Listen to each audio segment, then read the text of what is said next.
Dans la masse des gens pauvres en Tunisie, les plus pauvres sont les femmes. Parce qu'elles n'ont pas de capital derrière elles. Parce que ça fait des milliers d'années qu'elles sont exclues de l'héritage. Bonjour, je suis Haïfem El-Maki, un haut-parleur qui émet de Tunis. 7 ans après avoir provoqué l'étincelle qui a déclenché le fameux printemps arabe, la Tunisie rejette un pavé dans la mare.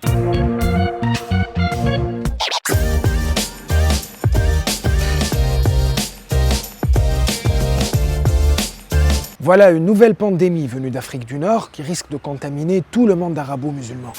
Mais cette fois, il ne s'agit pas de renverser un despote, mais de s'attaquer à un tabou social et religieux qui a la peau dure. En effet, dans les pays musulmans, les lois qui régissent la répartition de l'héritage suivent une règle coranique qui accorde aux garçons le double de leurs sœurs. Le président Beji Caïd Sebsi veut instaurer l'égalité, les conservateurs crient au sacrilège et les féministes retiennent leur souffle, dans l'espoir de voir enfin tomber le dernier bastion du patriarcat. Donc déjà, c'est un sujet tabou, d'intérêt financier, où on peut utiliser la religion. Bouchra Belhaj Hamida est la présidente de la commission qui a été chargée par le président d'élaborer des propositions législatives pour mettre à jour la loi tunisienne, selon les droits et les libertés garantis par la nouvelle constitution votée en 2014. Quand la commission rend son rapport, les propositions sont pour le moins audacieuses. Abolition de la peine de mort, décriminalisation de l'homosexualité et égalité dans l'héritage. L'onde de choc secoue le voisinage, les cheikhes s'enflamment, du Maghreb jusqu'au golfe Persique. Les furieux menacent le président, la commission et tout ce pays d'hérétiques de damnation éternelle. Et ça, c'était les plus pacifiques. Mais la première cible désignée pour le bûcher reste zen. Et elle a 2 mots à dire à ses agresseurs. Je leur demande de revoir, de se calmer. Je vous demande de vous arrêter. Ce serait bien qu'ils se calment.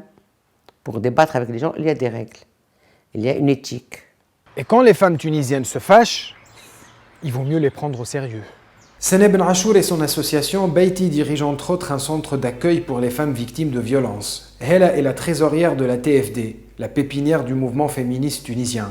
Pour elles, pas question de lâcher le morceau. Et elles ont de bonnes raisons. Dans la masse des gens pauvres en Tunisie, les plus pauvres sont les femmes. Parce qu'elles n'ont pas de capital derrière elles. Parce que ça fait des milliers d'années qu'elles sont exclues de l'héritage. Parce qu'il y a des régions entières où même la moitié, elles n'arrivent même pas à obtenir la moitié charaï qui leur est accordée. Et ça, c'est du droit coutumier, c'est-à-dire au niveau culturel. Généralement, les parents, ils ne peuvent pas donner vraiment l'accès à la terre à des femmes. Ce sont les hommes qui prennent les terres et qui prennent même la petite maison, ou je dirais les 2 chambres familiales. La résistance au changement se fait tenace. Et ça tombe bien, ces dames le sont aussi. Il en faudra bien plus pour affaiblir leur détermination. Tous les êtres humains sont égaux. C'est la société qui fait toutes ces différenciations. C'est une cause humaine. Et donc il est temps, et il n'y a pas de société apaisée sans égalité. Il n'y a pas.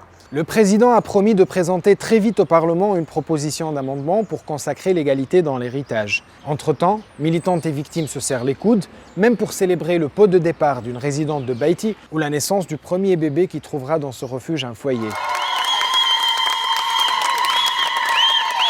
Demain, la lutte reprendra. Fin de la transmission, merci de nous avoir regardés. Je vous invite à découvrir les autres haut-parleurs sur notre chaîne YouTube et sur les réseaux sociaux. À bientôt!